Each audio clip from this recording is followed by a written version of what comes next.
To be a quote unquote millionaire, there are a lot of steps, a lot of sacrifices, a lot of contributions, a lot of time, a lot of learning, a lot of growth. There's a ton there. At the same time, if you don't have a routine that allows for you to grow, then becoming a millionaire or anything like it is going to be way out of reach. Hey, how's it going? I'm Connor Kraft and I'm here with Scoggins, and today we're going to talk about morning routines and specifically a millionaire morning routine. What does it take to millionaire morning routine? I mean, there's a lot of people that talk about, the millionaire morning routine. It's a hot topic right now. So you are a successful entrepreneur. You're a millionaire. Yeah, I've been blessed. Yeah. So would you say that you have a morning routine that you figured out that is like? I think the morning routine that I would kind of have people prescribe to is going to be successful for anybody, regardless if you're trying to get $1 million or not. To be a quote unquote millionaire, there are a lot of steps, a lot of sacrifices, a lot of contributions, a lot of time, a lot of learning, a lot of growth. There's a ton there. At the same time, if you don't have a routine that allows for you to grow, then becoming a millionaire or anything like it is going to be way out of reach, right?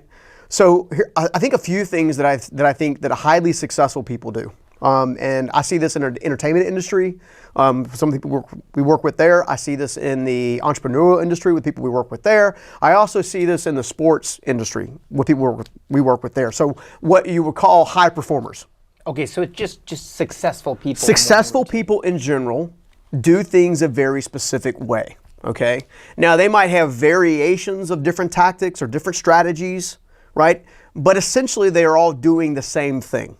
What I mean by that is one of the first things that I see that highly successful people do is they're always thinking 15 to 18 to 20 steps ahead.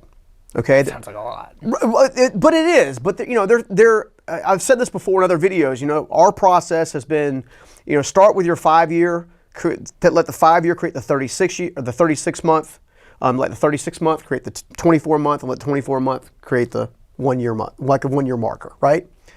What I mean by that is that, if you want to be a millionaire in 5 years, you got a lot of work ahead of you, right? And you shouldn't think there's a get rich quick scheme, because there's not, right? There's a lot of sacrifice.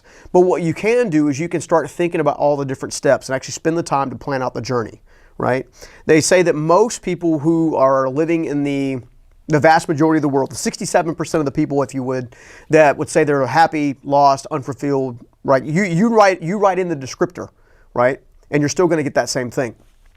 The people who are stuck there are literally living paycheck to paycheck and making their decisions on a daily basis. The people who feel like they're lost. The people who feel like they're lost and stuck, right? Okay. The people who end up becoming highly successful, okay, in general, are always thinking and always strategizing in such a way that they kind of look at their 5-year with open eyes, they look at their 36 month with open eyes, they look at their 24 month with open eyes, and they look at their 12 month with open eyes.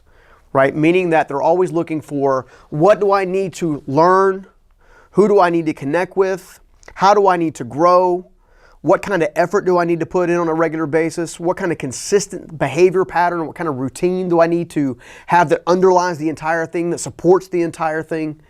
They're looking at all those different parts and pieces, including the measurable milestones. They're looking at different, how will I know when I achieve this? How will I know when I achieve this? How do I know when I achieve this? Most people don't stop long enough, right? And one of the things that I've shared with people before is, if you've never done this before, take an entire Saturday, grab a whole host of sticky notes, and paper your walls with your goals, your aspirations, and then start working into your measurable milestones and your actions, stuff like that. Now, in regards to routines, okay, highly successful people, again, they are thinking, call it 15 steps ahead, okay? They're like master chess players. They're constantly thinking strategy. The next thing that they're doing on a regular basis is they've already decided what each of their days are supposed to look like. Okay, I'm not saying that they're so rigid that there's guardrails that they just kind of like don't move, or that there's flexibility in it, but they decide, hey, look, I've got 15 minutes here. This is going to be thought time, introspection time, reflection time. I got 15 minutes here. This is going to be meeting time. I got 15 minutes here. This is going to be prayer and fasting time. I got 15 minutes here. This is going to be family time, right? Now, granted, you may do more than 15 minutes, but I'm using it as a tool to help you understand that there are prioritization practices that allow you to kind of build the kind of routine that you need. Is the reason why routine is so important because of the consistency that's required to reach any goal? Absolutely. Because one of the greatest themes that I've learned working with you is you're always telling me about routines. You're saying routines are so important. And it's so important because you have to take a certain step every single day, pretty much for 6 months, a year, to actually see the fruit of that labor. Yeah. And so I want to get into that a little bit and dive into why consistency is so important underlying, so that people understand why they have to have a routine to begin with. Because I think a lot of people who struggle in that area, they tell them, like, I struggle in that area a lot. I used to tell myself, I don't feel like I'm just naturally wired to like routine. I hate structure, I hate systems. I feel like a lot of you are wired in the same way as well, though, but you've still figured out how to make that routine. Yeah. So if you're talking to that person, how would you paint that picture for them? Well, first of all, the reason routines work so well, some call them routines, some call them rituals, some call them habits. No matter what you want to call it, the reason they work so well is they take you out of the equation. They take your doubts out of the equation. They take your inadequacies out of the equation. It takes your insecurities out of the equation, right? It's focused on action. It's focused on technique. It's focused on strategy. It's focused on do this to get this. Do this to get this. Do this to get this. It takes all the, I don't know if I can do it. I don't know if anyone will understand me. It takes all that stuff out that holds you back on a regular basis. The emotional roadblocks, if you will. That's why routines work, right? The other thing, to your other point about, I found it really hard to create a routine because it's too rigid like that. Here's the deal. If you create the routine, who creates the routine? Me. Right? Right? Which means if you're creating your own routine, it should be just the way you like it. Right? You shouldn't try to just go follow Joe Schmo's routine. Exactly. Got it. Now, what you can do is, there's myself and thousands of other people who live lives that we really love, right? We were able to come and go and do some things. People who are in that sector of life, they all do this modeling thing, right? They might look at Warren Buffett, or they might look at, well, not Steve Jobs anymore, but they might look at Steve Jobs or Bill Gates or, our good friend Evan Carmichael, like any number of people that are highly successful, right? Look at what they do that's successful and begin to implement some of those things into your life and then make adjustments for who you are as a person, right? I like to think of, some people will say a routine is a lot like going down the highway with guardrails, okay? I look at routines more like a boxing ring or a wrestling ring. Right? Every now and again, in order to get momentum and to get that launch, you've got to go against the ropes so you can come off of it. Yeah. You see what I'm saying?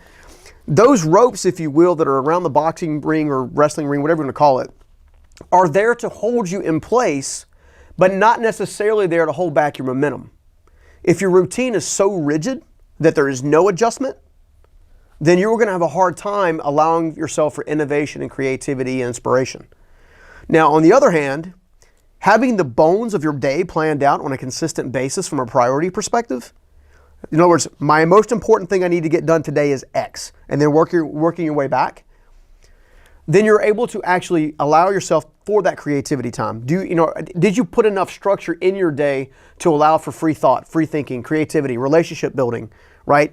Texting your wife and saying, I love you, babe. So it sounds like it all really, what you put in your routine depends on what your goals are. Exactly. Okay. Yeah, I mean, again, we've done several videos before on the channel, and we'll make sure we link some in the description below of this particular video. But in the meantime, the easiest way to understand a routine is it's nothing more than getting clear on where you're trying to go, getting committed to that ultimate outcome, laying out the steps from that ultimate outcome, and then the routine always supports the outcome. The routine always supports the outcome. Your routine should not lead you further away from your ultimate outcome. It should always lead you closer towards your ultimate outcome, right? Here's what I mean by that. One of my kids, for example, amazing, smart as crap, gritty, tenacious, won't give up, all that kind of stuff. Has all that. What's the one thing that you think limits his ultimate potential? Himself. Distraction. Yeah. Distraction. What the routine does, outside of taking away all the emotional baggage that we possess as humans, because even now, okay, I will have days from time to time. I'm just being candid and honest with everybody, okay? Even I'll have days when I don't feel like putting in the effort. Or I have days from even time to time where I don't feel like I'm enough to even be on camera, okay? And then I'll have an interaction with somebody and it'll basically help them change their lives, right? Well, that brings me more encouragement. Well, the only way you get there is to do the one thing that most people don't do, and that's eliminate distractions. If you spend hours and hours and hours and hours and hours watching TV, or hours and hours and hours playing with your phone or on social media, or hours and hours and hours in playing video games, then you are holding yourself back. When you have distractions, it makes it really difficult to have a routine. Now, if you have a routine, then you can make time for some of those fun things, right? Some of those, what I call decompression moments. That makes sense. You see what I'm saying? Yeah, so let's dive into what is the difference between like some of the healthy things someone could do in a morning routine versus toxic things. Yeah. You can start with whatever. Yeah, no, I mean, healthy things that are in a morning routine, like in my routine specifically, there is a personal growth period in every single morning. So I've said this before, I'll just share it really fast again. For me, I focus on one specific area of life on a daily basis. So on Mondays, I focus on financial. On Tuesdays, I focus on spiritual. On Wednesdays, I focus on emotional. On Thursdays, I focus on professional. You see what I'm saying? You're focusing on a different area of your life for each day. Yeah, because I'm trying to raise the entire tide at the same time. Would you recommend that for everybody? Or, you know, like if someone's really struggling in one area? Yeah, I would. And the reason I would is because what will happen is you'll focus so much on one area because you're trying to get momentum. And this happens a lot with people trying to get financial. Okay, they're trying to, financial and really professional. They're trying to get a better career. They're trying to make more money. They're trying to go, and then they alienate their family because they're so focused over here. Well, then they end up with a divorce that ends up disrupting this over here, right? So what do you say to the influencers, because there's a lot of them, who say like, no, you need to just have extreme, obscene focus in one or two areas of life and just go all at it for a few years, and then that's just a season, and then you can focus on other ones. You're saying that's not the smartest way to do it necessarily? It hasn't been my experience. Okay. And the reason I say that is, I've shared a pretty hardcore story about Steve Myrick and what he changed my life. So Steve Myrick, for those of you who don't know, was my very first mentor. He met me when I was probably 12 years old, mentored me all the way through my early 20s, watched me go through the homeless phase and all that kind of stuff, right? I'll never forget this. Steve Myrick was laying on a gurney. He had his knees replaced and developed pneumonia. Okay, so he had his kneecaps, essentially a knee replacement, developed pneumonia. He developed pneumonia, and I'll never forget this. My dad and I went to go to the hospital to say hello, and we didn't know he was going to pass away soon after that. And my dad was like doting over Steve. It's like, you've built this amazing business, you've changed all these lives, you have all these team members, you've built all these homes, you've traveled all over the place, like you've had an amazing life. Steve Myrick took the mask off his face, slid it to the side, and he said, "What good is all that success? I have no health." Wow. Now, had he taken better care of his body, glucosamine supplements or whatever, he might not have needed a knee replacement. He might not have developed pneumonia, which means he might have lived longer, right? So much of life comes down to balance, and the only way to get balance is to focus intentionally on specific areas of our life on a regular basis. I'm not saying that you're not going to have one or two areas of your life that you're trying to get immediate traction on. What I am saying is that you can't just alienate or disregard everything else, right? So when people come to me and they're like, "I want to be a millionaire, how to be a millionaire?" I'm like, "Why do you want to be a millionaire?" Well, it looks cool. Well, I can tell you from life, and I'll tell you that anybody else that's achieved this level of success or higher it's hard. Right? One of the drawbacks, for example, of becoming a quote unquote a millionaire is you don't know who you can trust anymore. You don't know who's coming in to get to know you because you're a real person and they want to know and befriend you because you're cool and you want to hang out, or that you always have to ask what is it they want. Like, what is it?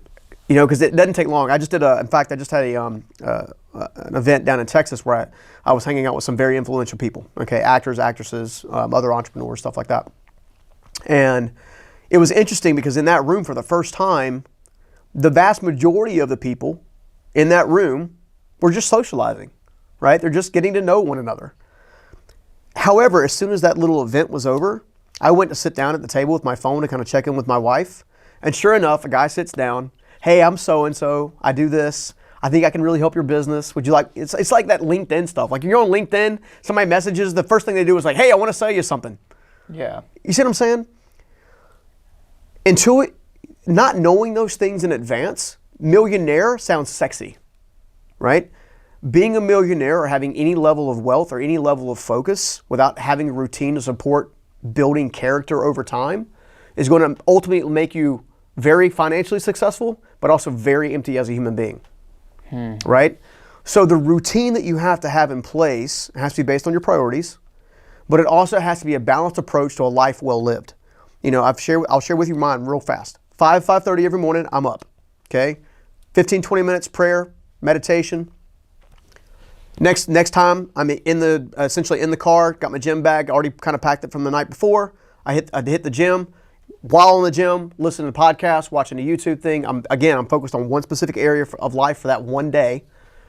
Go to the gym, I get my workout on, get my heart pumping, that's when I pull out my iPhone. I'm like, you guys tell me all the time I'm a quote machine, like a talking fortune cookie, right? Mm-hmm. So I'm typing my fortune cookies, right? And then I'm sending it to the team. And I'm come to the gym, or come to the building here at the Live Event Center, and then I start my day, right? My day starts with my top priorities and works to my least priorities. I make sure every middle of the day that I'm checking in with my wife to just let her know she means something to me. You always start with the top priorities first? Always. Why do you do that? So I don't waste time, right? Let's think about this. The importance of a routine is important because if you think about it, time is the one resource you can't get back. That's right? Really powerful. Since it's the one resource you can't get back, you have to be very intentional about investing it, not spending it. Like in relationship, I had a young man that's his whole life's been uprooted recently. Like he's got a lot of really good things cooking, but at the same time, there's been so much change. Like there's a lot of this mentality of spending my time. I'm spending my time doing this. I'm spending my time doing that. I changed that entire approach to be, where am I investing my time? Right? Your daily routine has to always create forward momentum and forward progress on a balanced approach on a consistent basis of where you invest your time. One of the most difficult things that I've had to learn to do is say no. I would much rather say yes to everybody and meet everybody and socialize with everybody and help everybody. But if I do that, then I'm not creating content. If I'm not creating content, I'm not creating momentum. If I'm not creating momentum, I'm not creating change. So in other words, if you just did whatever you felt like it at any given moment, you wouldn't be able to do any of the great things that you do here. I would say that's probably accurate. I definitely wouldn't make the kind of impact that I want to make on a regular basis. And at the end of the day, I'm after one goal. I've got one goal. When you take everything that I am, everything that I've done, everything that I'm trying to do, I've got one goal. I want to be Steve Myrick to other people. You want to transform lives. I want to transform lives. What most people don't understand is a life well lived is nothing more than creating a legacy that outlives you, right?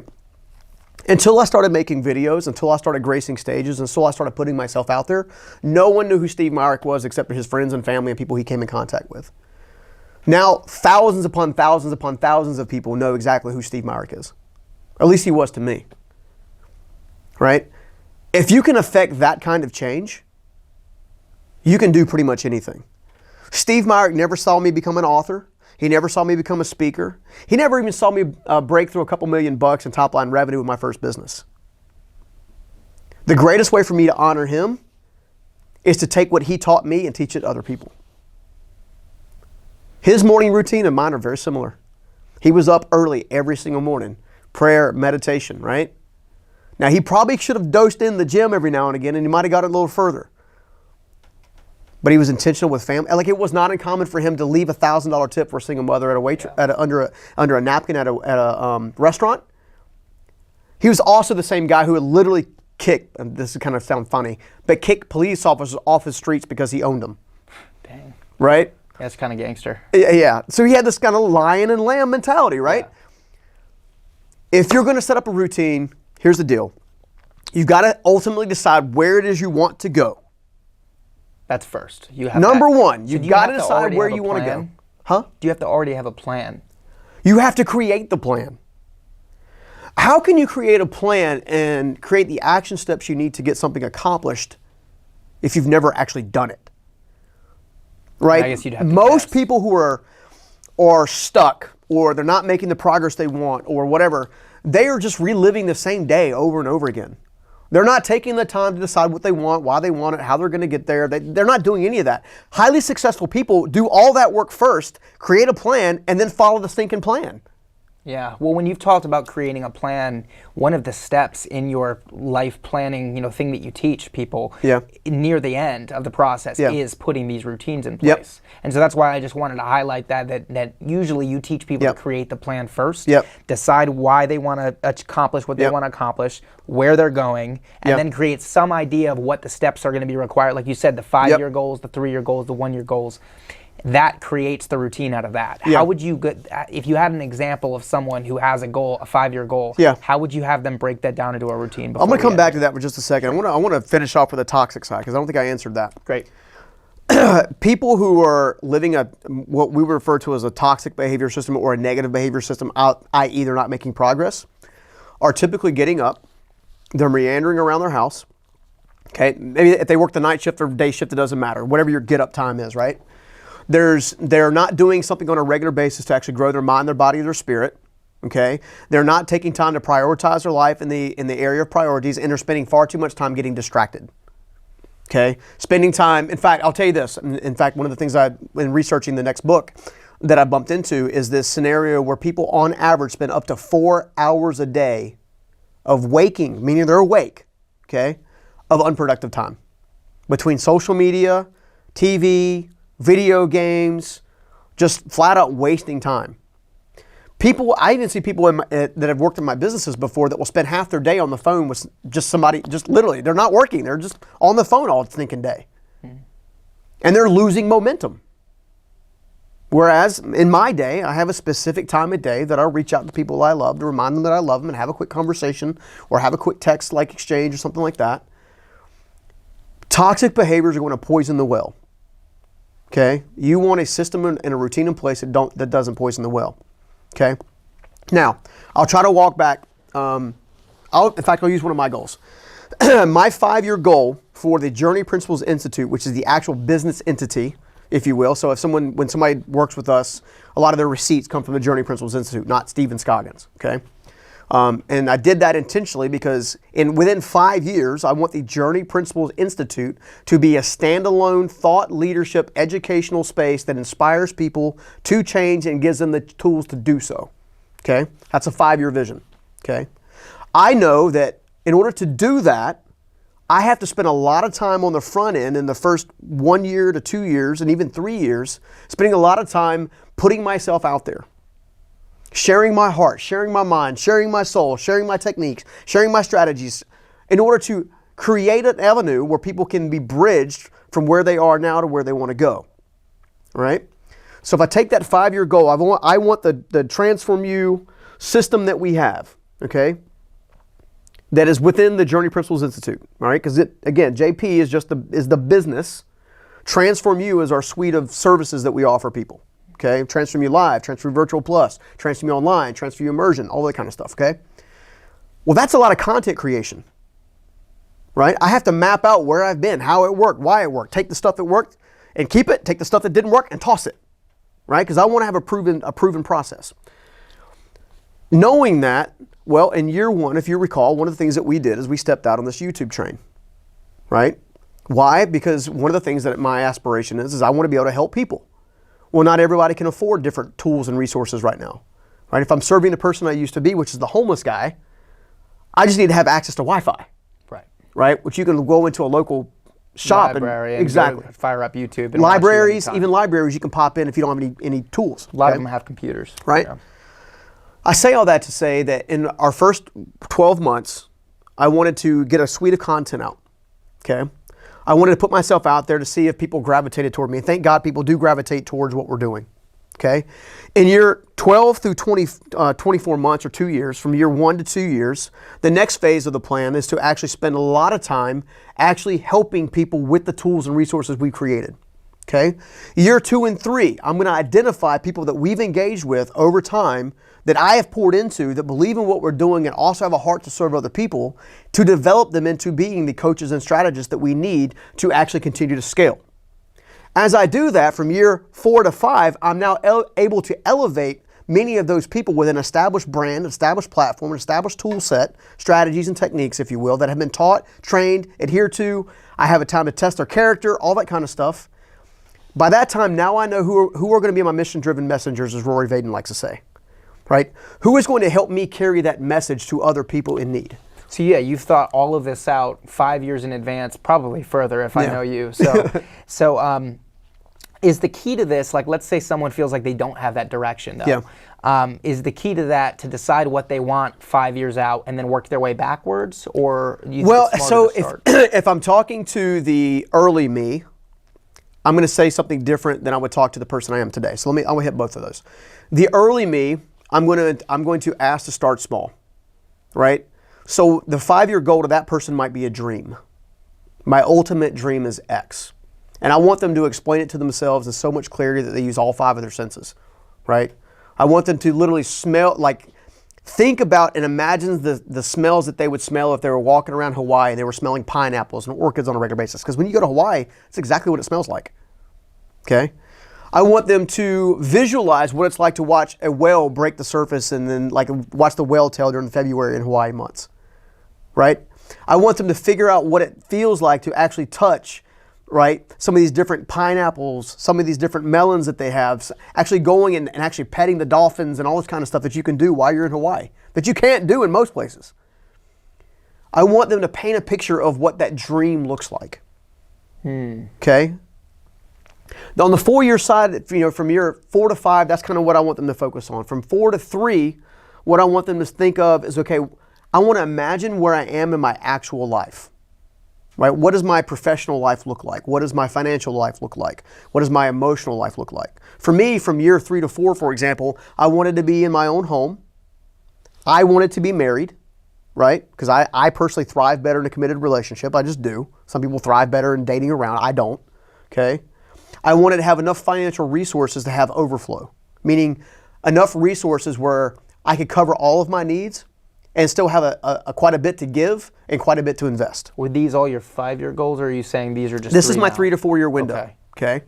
Now I'm giving you generalities because you have to do the research on what it is you want and who you are to discover where it is you need to go, okay? So I kind of focused where I wanted to be at what I call a safe place. Like this is my safe place. Like I'm married, I got a nice house, I got enough income to cover my needs, my wants, and even give some. My year, essentially 3 to 2, I'm really going to be focused on maturing my gifts, my skill set, my focuses, my attributes. I'm typically pretty good with people, meaning I'm intuitive. I can sense where they're at. I can sense where they've been. I can sense what help they might need, right? I want to sharpen that and hone that. So in that 2 to 3 year from year 2 to 3, I'm focused on maturing my gift set, my skill set, all right? Now, from essentially 1 year to 2 years, I'm going to be focused on getting the work done, laying out the clear path, focusing on getting things in place that essentially build the momentum to make those other things a reality. I hope that helps. No, that helps a lot. The main theme that I'm getting from it is just you start with where you want to go. It can be a big, exciting thing. Yep. Just realize that you're not going to get there overnight. Yep. If you're thinking big, think 5 years out, and then work your way backwards. And if you work your way backwards to the point where if you've broken it down to what you need to do in 3 years to get to 5, what you need to do in 1 year to get to your 3-year goals, and then you break it down even more, and then routines come in. So just to wrap all of this up. How do you actually take a goal that you have, let's say for this year, of what you want to work on, and put that into a daily routine so that you can actually get there? All right. So the number one thing that most people want to have in their life is more income and more prestige. Those are the 2 things people search for most often. Excuse me. As you dig into those, more income, more prestige, one of the things you're realizing is they're coming from a place of 4 specific needs that we teach here at the Journey Principles. The need to be seen, the need to be heard, the need to be valued, and the need to be appreciated, okay? Most people associate those needs with, well, if I make more money, I'll matter to more people, okay? Or if I put myself out there more, I'm going to have higher levels of accolades and higher levels of Prestige. Prestige, okay? So, since most people are searching for those two specific things, let's hit it from that angle. If I'm in a situation where I'm highly in debt, then my first mission is going to be get out of debt and get some safety money in place, okay? If I'm not in debt and I've got some safety money in place, I might position my first priority to be, how can I scale what I already have? What I mean by that is, how can I take maybe the career that maybe I'm not happy with, and how can I sharpen my skill set to increase my value to then be marketable to other people, including maybe the company I'm already working for or the company I want to work for? You see what I'm saying? Mm-hmm. It's all about learning how to identify what it is you're missing, what it is that you need. The reason it's hard for me to give you a complete roadmap for every single person is because everybody has a different starting point, right? By understanding where you need to go in the first 12 months based on what you feel like you need and want, and actually working through that with one of our strategists, that would be the easiest way to develop a specific plan tailored to you to make sure you're getting your 12-month traction, is because the starting points are so different. At the end of the day, wrap this whole thing up. Get super clear on where you want to go. Start creating a plan of action steps to get there. Knowing that you got to prioritize them. Look at those things. Where are my milestones? What are things that I can put there to measure my success? And then put a routine under it all to supplement everything. So that you're making a little bit of progress every day? Exactly. Cool. Because becoming... having high levels of wealth or high levels of accountability or influence, all of that stuff is built on little wins. I know you might look on social media and you're like, dude, he's got the Ferrari, he's got the airplane, he's doing all this. What you're not seeing is all the sweat equity, and there's a ton of it. Yeah. Right? So don't go into those dreams and aspirations thinking that it's just going to happen overnight, it's going to be super easy, because it's not. It's not going to be that way. Right? You need to understand that your ultimate success is going to be built on little wins. Right? In order to get to that level of success, you got to know where you want to go, why you want to go there, create steps, create milestones, and put a routine in place that intensifies the entire thing. And if you do that, you will win. Sounds great, man. Thanks for watching, everybody. I hope you enjoyed that video on creating a millionaire morning routine. And if you did, you're really going to love this video, so check it out. The biggest mistake I see people making financially right now is not adhering to delayed gratification.